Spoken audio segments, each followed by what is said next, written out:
The topics and opinions expressed on the following show are solely those of the hosts and their guests and not those of W4WN Radio, its employees, or affiliates. We make no recommendations or endorsements for radio show programs, services, or products mentioned on air or on our web. No liability, explicit or implied, shall be extended to W4WN Radio, its employees, or affiliates. Any questions or comments should be directed to those show hosts. Thank you for choosing W4WN Radio.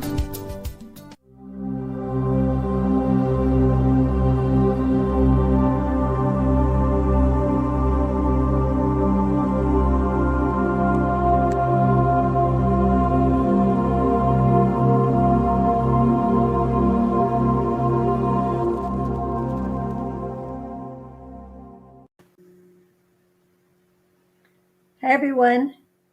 Welcome to our show, Ask Raphael. I'm Betty Ray. And I'm Holly. And we're coming to you today to talk about some of our favorite books. We hope you love to read books as much as we do, especially spiritual ones. There's such a gamut of books out there that are just really exciting. And we're going to bring a few of them today to tell you about them if you haven't already read them, to encourage you to pick them up and allow that to be part of your meditation time, or you're catching up on spiritual ideas. So the first book we're going to talk about is written by Peter Richelieu, and it's called A Soul's Journey. Let me turn it a little bit like this. I think I got it. There we go. Peter Richelieu, Soul's Journey, and thank you, Jason is putting it out there for you.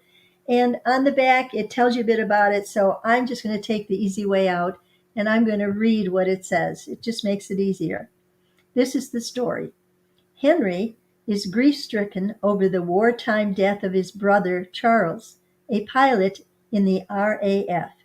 His mourning brings on such a state of depression that he cries out for help in understanding this cruel blow.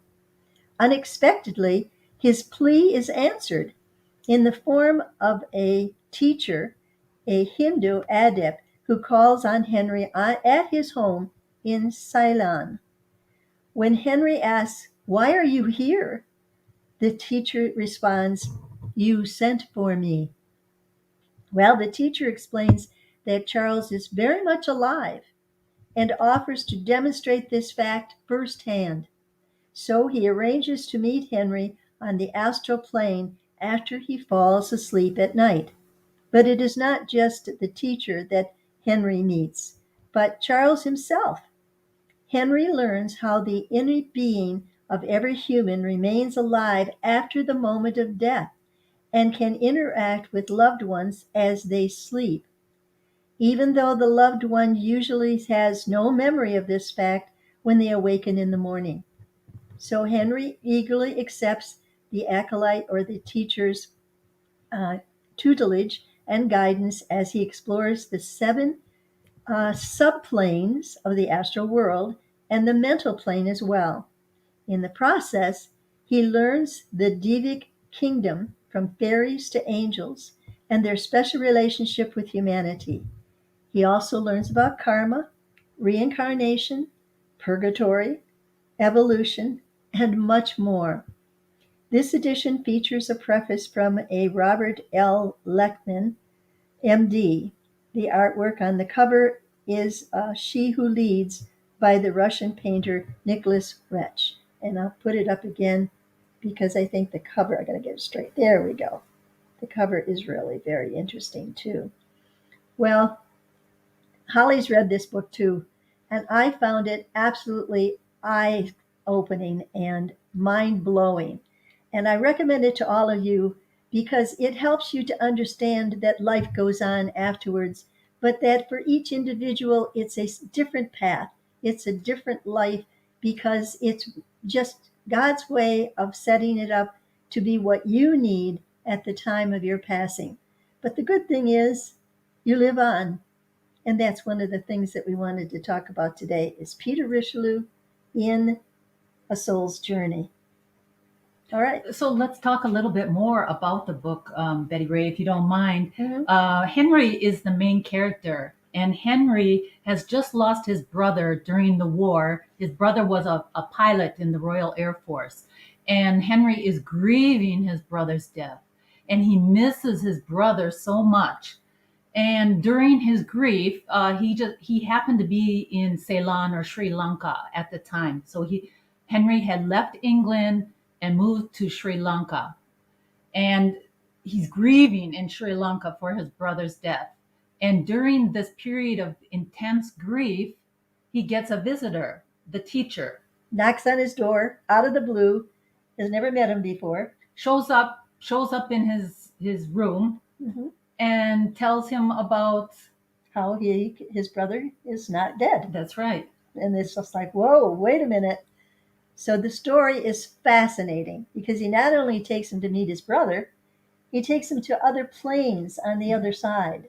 Yes. And it's a wonderful read, everybody. So if you get a chance, we really encourage you to pick up Peter Richelieu, A Soul's Journey. It's really juicy. He also meets, I don't want to give away the whole thing, but he also meets the woman he was in love with on Earth. And while he was in Sri Lanka, this woman passed away in England. They were planning to get married, but that didn't happen. She passed away. And when the teacher comes to take Henry to visit the astral realm and see his brother, he also meets this girlfriend of his that I'd forgotten about that. That had passed away. And so that wasn't actually set up, but it was a chance meeting because he still had free will. And so the teacher didn't want to interfere with that. But as it turned out, when Henry was visiting the astral realm, he bumped into this old flame of his that, and they reunited in the astral realm. So the idea is that when Henry's in his waking life, he wants to maintain that state of consciousness throughout the dream state, throughout the astral traveling. So it's a little bit complicated to explain, but it's a continuation, a maintaining of that level of consciousness, whether you're awake or you're dreaming or you're visiting the astral realm. It's really worthwhile because for both of us, I don't know if you told me or I told you about the book, but I think I told you because it was part of a reading group that I had. And the one lady in the reading group was always finding new books for us to read.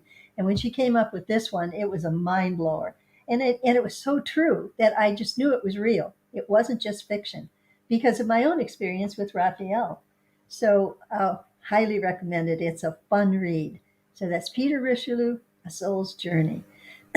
Okay, and the book that I'm going to talk about, I don't have with me because I gave it as a gift to one of my students who expressed interest. And so I just gave her the book. The name of my book is called The Alchemist by Paulo Coelho. And I would say that I read this book in the 1990s. I first came across it, and it was at a time in my life when I was going through a change. I had been recently divorced, and there were many changes going on in my life. And my intuition started becoming more developed during this time. And this book, I don't remember how I stumbled upon it, but it was about following your dream. So the story is about a shepherd boy in Spain who's got a very ordinary life. He just guards the sheep, but he's dreaming big. He's dreaming about finding a treasure at some point in his life. And what that treasure is, we don't know exactly. But the story takes you on the journey of the boy from Spain through North Africa and then across the Sahara Desert and the people that he meets along the way. And one of those people is a very gifted teacher. So let's just call him a teacher. And this teacher teaches him how to pay attention to signs and symbols or omens. And so the boy learns to develop this skill, and he learns from the teacher. And as he's traveling, he comes across these significant events or significant encounters that give him clues as to his search and his journey. And at the time, I was sort of on a journey myself because my life had changed and I was going into a new direction. And this this book just spoke to my soul. It just gave me encouragement to continue to follow my dream, whatever that dream might be. So I highly recommend it. It's an easy read and it's light. It's not too technical. It's not deep and heavy, but it's very enjoyable. In fact, even say a high school student or middle school student could easily read this book and get a lot out of it. Well, since we're both teachers, when she says she knows about what age levels could read it, she knows what she's talking about. And so the next book that we're having is Eckhart Tolle's book, and it's Eckharttolle. And I'll put it in there for you. Holly's going to put it in. And it's called A New Earth. Now, he's written other books, but this one I thought was absolutely fascinating. It's called Awakening to Your Life's Purpose. Now, a lot of times people will ask Raphael, what's my purpose? And Raphael says there are many purposes that you have. It's not just one, because as you evolve, as you grow, each stage of your life, there's a purpose to it. But your life's purpose is awakening of all of the things that your soul desires to experience. And so this was a wonderful read. And as you can see by the book that I have all kinds of, let's put it over here. See all those marks I've got on it? I keep opening it up to various things that I found really, really exciting. And so I really recommend that you look at it. Eckhart Tolle is really a wonderful author, a very spiritual person, and he is talking about the various things that can keep us, the ego. He talks about a lot. About the ego. A lot about the ego. The care of the ego is one of the chapters that he talks about. And I never thought about caring about the ego. We've always been taught to try and get rid of the ego. And he really talks about the core of the ego and how really we have got that with us and how we can take care of it. So this is the core of it, as he explains it. That wasn't the title, it wasn't care.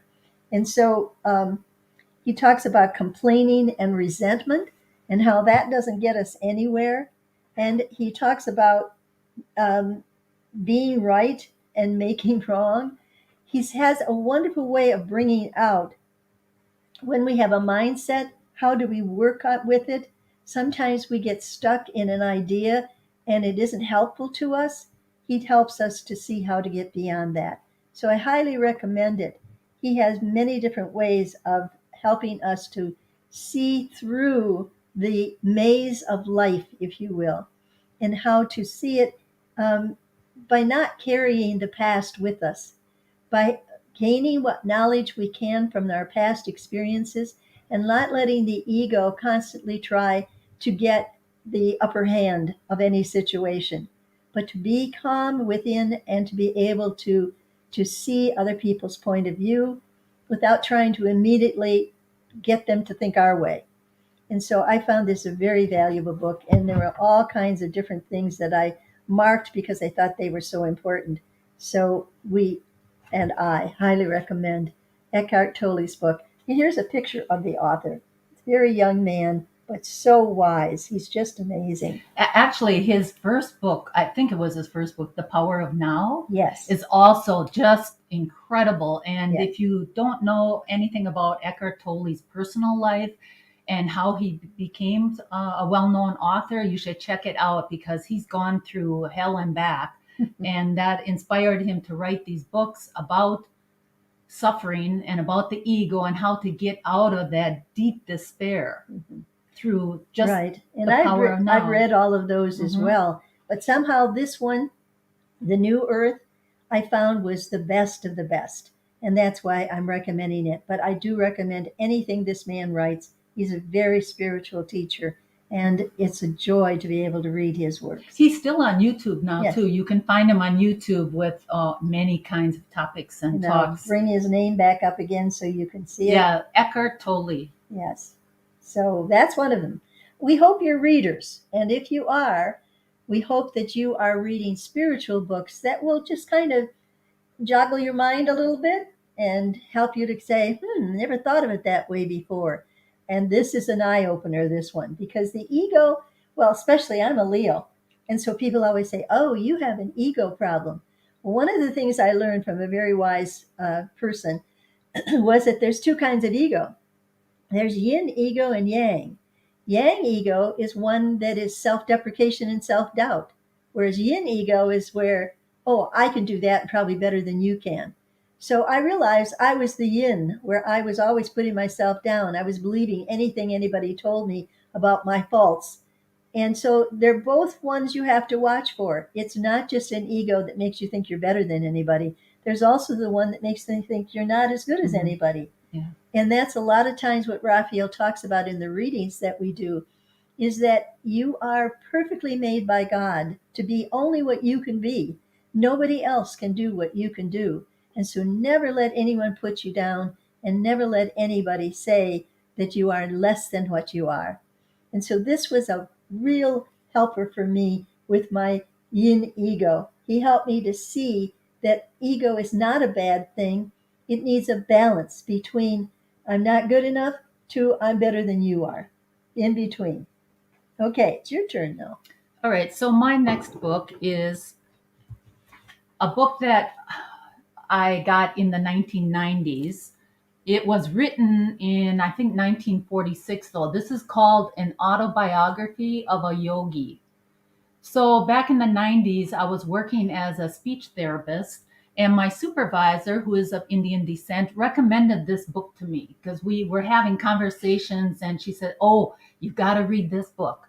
And this was actually before I was introduced to yoga. I'm a yoga teacher, but this was my first exposure to the idea of yoga. And I'm talking about yoga philosophy right now, not necessarily the physical practice, but the practice for steadying the mind, meditation. And even though this was written many, many years ago, this teacher was born at the turn of the century, around 1893, and then into the early 20th century. But what is very unique or interesting about this book is that he tells the story of him growing up, his childhood in India, how he found his guru, his teacher. He knew as a child that he wanted to become a monk. He knew that. He wasn't a very good student in school, but he found his guru, and then it tells the story of him becoming a monk and learning how to meditate. And then eventually his teacher, his guru, tells him that he's going to be bringing the message of yoga and bringing it to the West. And so Paramahansa Yogananda, the author, came to the United States in, I think, the 1920s, and brought his message of peace to the United States. So he's teaching yoga philosophy, but also he's showing the parallels, the teachings of Christ. And he shows us the underlying unity of the great religions from the East and the West. He brings that all in and says that there are so many commonalities between the different religions. And this had such an impact on me that years later, maybe about 10 years later, I also subscribed to Self-Realization Fellowship, which promotes the teachings of Paramahansa Yogananda.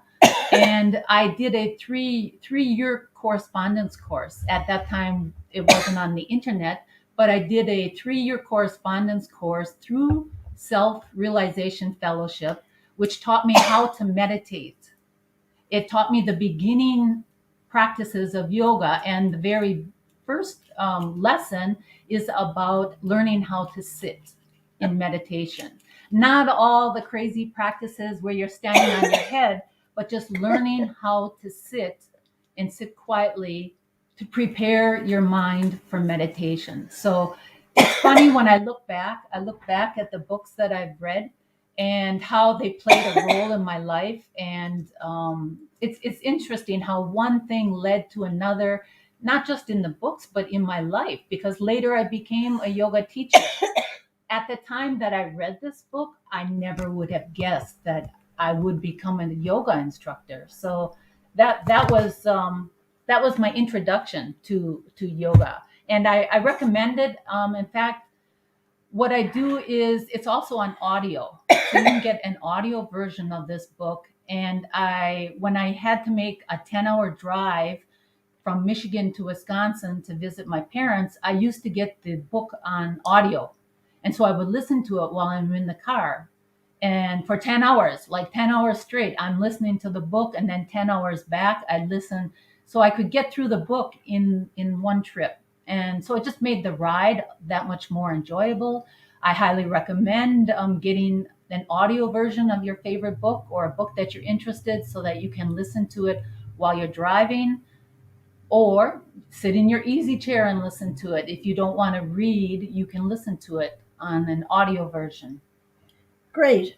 And I like that idea of getting the audio version, because sometimes you just don't have time to sit down and do something. I have a friend who is constantly working, and the only way she could read a book would be to put earphones on while she's working.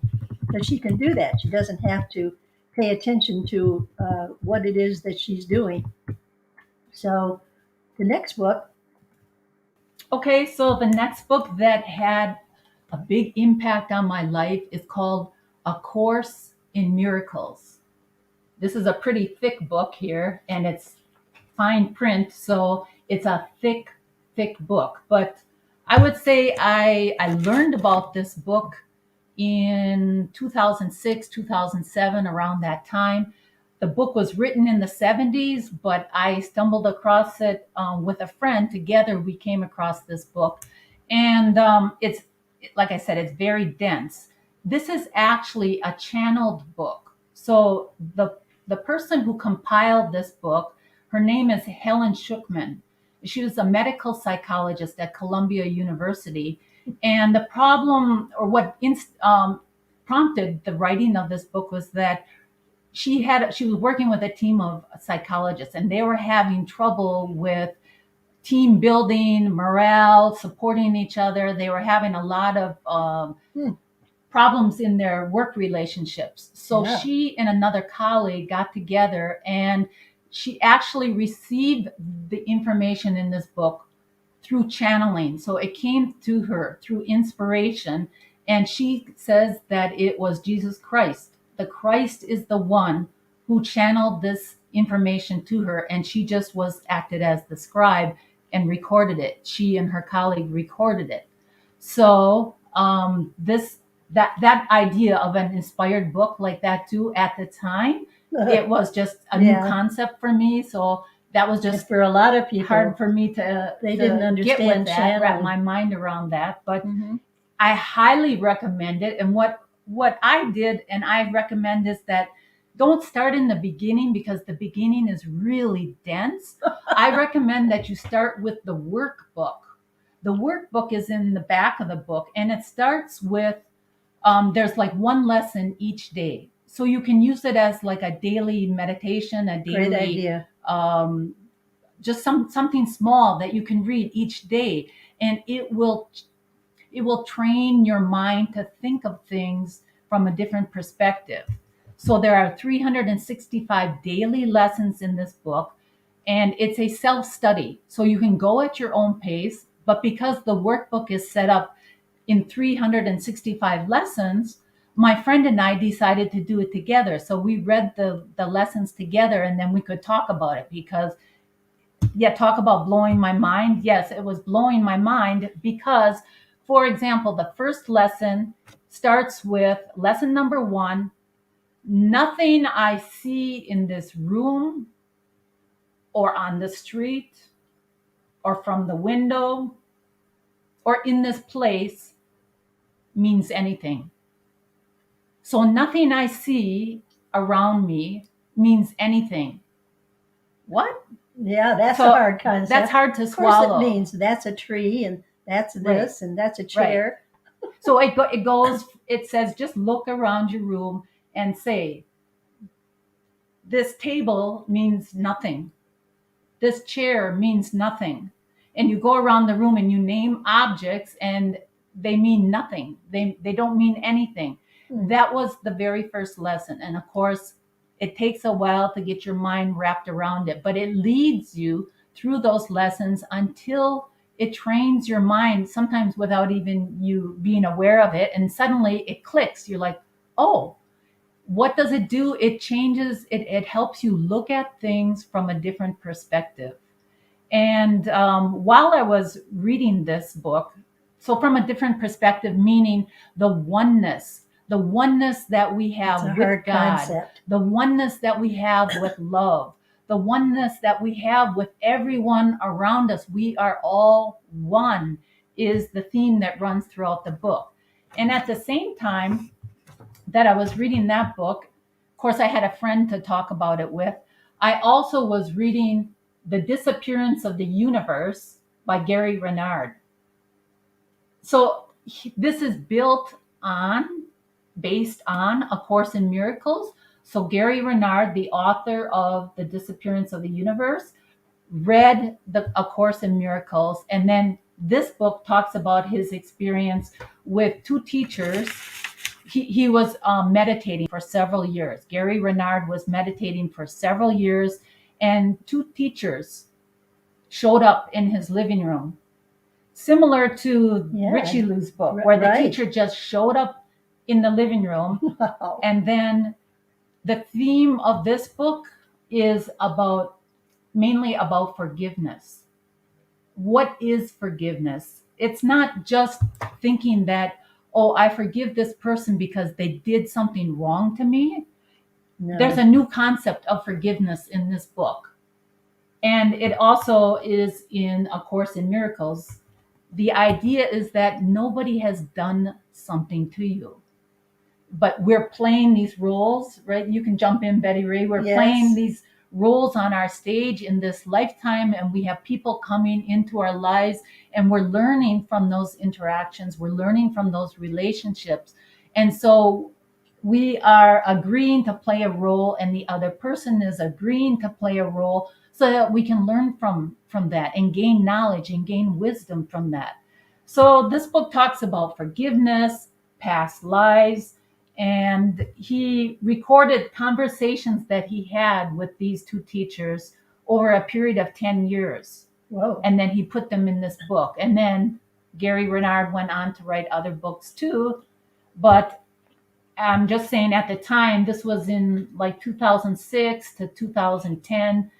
These two books, A Course in Miracles and Disappearance of the Universe, really, really had a big impact on me. And tell me again what he meant by the disappearance of the universe. So it's similar to the idea that from the Course in Miracles, where he says everything is one. The chair doesn't mean anything. Okay. A table means nothing. And so the disappearance of the universe, to put it in a few words, is that what we think is the world, the way we see the world, is an illusion. It's not solid. There are different ways of looking at the world, or different ways of looking at this universe. This is just one of the universes. We're actually in a multiverse, right? Because there are many universes. And dimensions beyond. Right. And we're learning that too. So whatever labels we put on things are because that's how we see it in the moment. Right. But as we advance and as we grow, we begin to look at things differently. And we begin to see God in all things, is what we have said before with Raphael. Right. Everything is energy. And when you put it in a package of vibrating energy of different frequencies, you begin to understand that everything is God, because God is the source of all energy. And so every book that you read, God has had that influence on that person's life. So the disappearance of the universe is a wonderful description of a person's realization of that idea. And so we're typing it up, and we're going to put it out there so that you can see it. And we highly recommend that you read some of these books. And you know what? When you focus on things that are beyond your thinking in this moment, when you begin to focus on what is not your real life to you, and you begin looking and studying the spirit world, wow, it is the most joyous trip you're ever going to take. So we recommend that if you don't like to read, get some books on tape that explain about the spirit world from some of these And teachers. tell us what you are Yes. reading or what you are listening to. Tell us what has inspired you or what made an impact on your life. Put it in the comments or send us an email. We'd like to know what books made an impact Absolutely. on you in your life. We'd like to hear from you, so don't hesitate to make your, good morning to you, Johnny. Hi, Johnny. Thank you for joining us. And I know you have had a long journey of studying metaphysics, and it has changed your life from being my student in junior high school to now when we're adults and you're a married woman with a child that's grown up already. So it's been a long time that Johnny has been in my life. And it's so wonderful to know that she continues to pop in now and then. So thank you for coming, Johnny. We enjoy it. Any comments that you'd like to make about your journey, your spiritual journey? We're more than willing to talk about that too. So, and anybody else that's out there, don't hesitate to come in and put in a word or two, because we are wide open. We never make any judgments about anybody.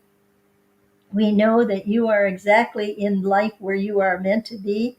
Your soul has a story to tell. So please join us and come and make a comment. So Johnny, thank you. Any comments you would like to make about your favorite book? What is your favorite book? I know you're a reader. You were a very brilliant student of mine, and a lot of people didn't recognize it like I did. And I think that was one of the things that helped you, was that I did encourage you to let your mind expand and do all the things that it needed to do. So we're doing that for you, our listeners, and those of you who are here. We're encouraging you to expand your mind and your awareness of spirit. And any book that falls into your hands, and believe me, if you're in a bookstore of spiritual stuff, sometimes it can actually fall off the shelf and knock you on the head. That's how spirit will work. It will say, you'd read this book. And the same thing can happen when you're online. You could be watching a YouTube video or listening to a podcast, and something will come in your feed and you're like, I wonder what that's about. And so you check that out. That's the same thing as a book falling off the shelf. It's just Right. coming up in your feed, or a friend mentions something, or someone you're watching on YouTube or listening to on a podcast mentions another book or another audio or another podcast. This is the way it works. When you are open to spirit, it comes in so many different ways. I remember I had a big decision to make at one point in my life, and I was debating this way and debating that way. And I'm driving along in the car, and on this huge billboard, the word choice. It was like, how could spirit be more? Don't just sit there and debate this and debate that. Make a decisions. Move ahead. Don't just keep dwelling on what should you do, what couldn't you do, why should you do this. Don't shoot on yourself. Let's put it that way. And instead, whatever gives your heart a sort of a humming feeling that, yes, this is the right way to go, then just pick up your courage and go. Because every minute, Spirit is working with you and trying to help you every way it can. When I talk about Spirit, we're talking about angels and guides, because they're all in Spirit. Angels don't actually have bodies. They are pure spirits. But spirit guides are people who have gained a great deal of knowledge and have trained to be spirit guides. So I have to tell you, your grandmother isn't your spirit guide, because it isn't usually somebody that you knew before. They're sometimes not very wise yet. And so you may hear from them if some people are able to do that. I know a friend of mine that loved to go to seances, but I never would do one because I felt that it wasn't the right way to go. And that's how I ended up with Raphael. And he certainly was the right way to go. So you too have guardian angels, and you too have all of the archangels that are willing to be with you, to be spirit guides for you.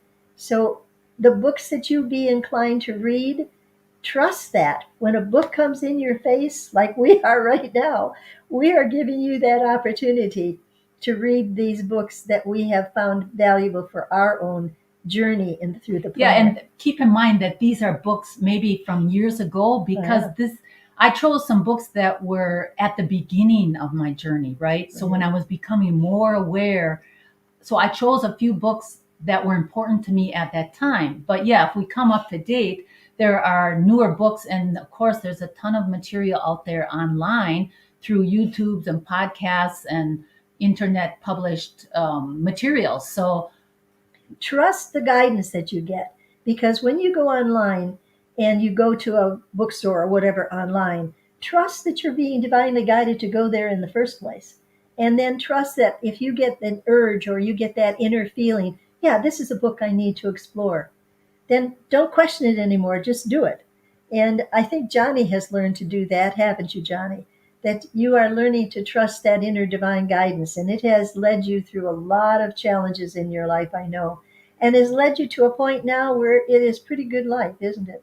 And so we're happy that from way back when you were a junior high student, you are now a happy mom and enjoying life in your marriage and what is ever going on in your life. So thank you for joining us, and I hope that more people will tune in to us and what you do, subscribe to our channel so that we can be here with you each week.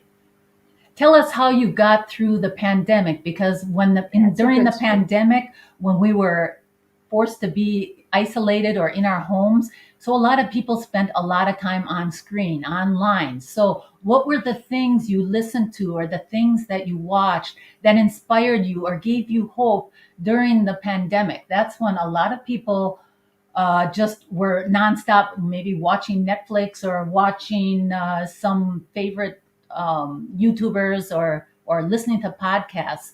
Tell us what you listened to or what you watched during the pandemic to get you through that. Those are always good things to do on this channel, because ask Raphael.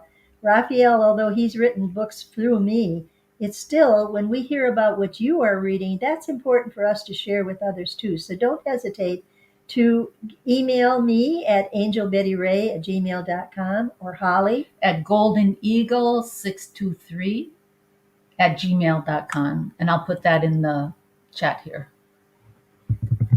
So, Betty Ray, why don't you tell us about how Raphael inspires you to write a book? Can you share with us? Well, first of all, let me just say that I was introduced to Raphael through my journaling. I can't recommend journaling enough, because it isn't just writing about, well, I cleaned the house today. It's more about, I was actually singing songs while I cleaned the house today, and I found that was helpful if I turn on music and have to do some mundane chore. Those are the things you write down in your journal, and that is something that helps you when you're kind of down in the dumps. You can go back and you can look at the journal that lifts you up. So we really recommend that you get a journal. And it was through journaling that I asked a question of God. And in fact, I was asking a question of my soul. I wrote SOM was who I was talking to, and it meant soul of me. Mm-hmm. And so I would talk to soul of me. And at this one time, I got an answer back, and I knew it wasn't me talking. And I went, who is this? And it said Hagar and Omar. And I was like, oh, no way. And I actually quit. I backed off from the computer. It was scary because I didn't know who Hagar and Omar were. Okay. So I talked to a friend of mine, another teacher, and she wrote on the blackboard, because I was a music teacher I had in my music room, and the piano was right next to the blackboard. And she wrote on the blackboard, turn on your computer, ask who they are. So I got up enough nerve, and I did. And eventually I found out that they were my soul, who was Omar, and Hagar was the name that I had given to Raphael many, many lifetimes ago. And so when they told me about it, of course, I didn't remember anything. Mm-hmm. But then I began talking to them in my journaling. And it was where the first book came through, Life in Three Dimensions, was actually, I was able to channel that, because it was like writing a book. You get the ideas and they flow through your fingers and onto the page. That was actually how the first book with Raphael was channeled. So this was a whole new area. I didn't even know what channeling was. And it was scary at first, as I said. I just sort of backed off and went, woo, I don't know about this. But then it has been so wonderful that when I really opened up to this spirit guide and this wonderful Archangel, Raphael is considered the healer. that I encourage all of you to find your spirit guide by simply talking to yourself in a journal. And the information comes through. So if you're good at typing, which I wasn't at the time, I was doing it in these little notebooks. And if you are, talk to yourself and ask God to inspire you and have someone come and talk with you. And then let your imagination play. Because sometimes we just imagine things, but it turns out it's really a gift from God through our spirit guides. So talk to yourself in a journal and wait for answers that you know are coming from you. And then you say, okay, God, I'm open and ready for new knowledge and new inspiration. And you'll be amazed at how it will be. And in fact, there's other people that have done this and have written. Who's the young man that wrote the book about God? He talked to God. Donald Walsh? Yes. Oh, Conversations with God? Yes. Okay. But he just wrote it on a big yellow pad. And but he was doing the same thing that I was doing and began talking to Raphael. And so it's true. It can happen. And so begin doing your own journaling and talking to your own guardian angel. Ask who your guardian angel is. And if you get an idea that's in your head, don't doubt it. Just write it down. You might get clarifications later, but don't hesitate. Writing in a journal, mostly about your emotions. Don't write, oh, I went to the store and bought groceries today. You don't care about that. Write about, oh, I got in line with this woman that was so pushy and she pushed ahead of me and it made me so angry I wanted to smack her. But then I took a deep breath and I let her go ahead of me. So those are the kinds of things. Talk about your emotions and about how you feel about life. This will help you to find out who you really are, what your purpose is for being here. You will find out so much about yourself if you keep an emotional journal. So I highly recommend it to you. And your own angels and guides can come through and talk to you. Just as we called Raphael, I didn't know who it was at first. And this young man thought he was talking to God. Could have been. I don't know that God has a language, but God uses your language to talk to you. So don't hesitate to do that. Really, really encourage it. Okay. Hi, William Kenner. He says, good afternoon, Betty and Holly. As a voracious book reader, I've walked in and books literally fell in front of me. Mm-hmm. I also enjoy audiobooks. I read all topics. Thank you for sharing with us. That is exactly what we're looking for. Now, I have a friend who's never read a book. When she first told me that, my mouth fell open. I could not believe there was anybody on the planet that's never read a book. But then I had to realize that each of us has a different story to tell. And I can't judge another person by my story. I have to learn to accept their story as perfect and God-driven for them. So you can't judge people who might read fiction books all the time, never read anything that's spiritual. But we, Holly and I, recommend that you pick up some spiritual books because, like these books that we've been telling you, they can boost you up to the next level of your development. So Johnny and Dr. Kenner, if you don't mind, please put in the comments some books that you have read. Yes, and something that you have to say. I know, Dr. Kenner, you've read a ton of books, but can you think of any that you've heard, listened to, or read that you would recommend? Please put them in the comments or put them on the YouTube comments if you can't put them in here today. Well, I'm sure you can. So, and that's the same, Johnny. I know you're a voracious reader, and so we know that you've had a library of books. Well, if you see my house now, I've got one whole wall, floor to ceiling, that has books on it. And on the other side of the room, I've got bookshelves, oak bookshelves. And when Holly came, I said, put your books on the bookshelves. And so I had to squeeze my books up and put them up But there. you know what I had to do before I moved here? I had to pick and sort through my books, and I had to give some books away. And so that would be giving my heart away. because I wanted to limit the number of boxes I was bringing with me. So I had to go through the books and pick and sort, and give away the books that I thought I got the message. You know how something means something to you and you're like, I just want to hang on to that. But I thought, okay, it's time to send these books on to someone else, put them in someone else's hands, and maybe they'll get some enjoyment out of it. And then they'll pass it on to someone else too. So, the Seed of the Soul. That's a great one. Yes. Now, who's the author of that? help us, Dr. Kenner, Seed of the Soul. Who's the author? Spiritual must read. Yes. Absolutely. Yeah, I remember reading it too and thinking that, and it probably helped me understand when Raphael started talking about the different souls and the different ages and stages of growth that the soul goes through. Okay, so Go ahead. Yes, yes. So if you can do that, we'd really, really like to see it. Seed of the Soul, a spiritual must read. Yes. Thank you for sharing that with us. How about you, Johnny? Do you have any books that you've read that were helpful for you? You had a pretty turbulent youth, if I remember right. Did you have any books back then that you remember that were helpful to get you through?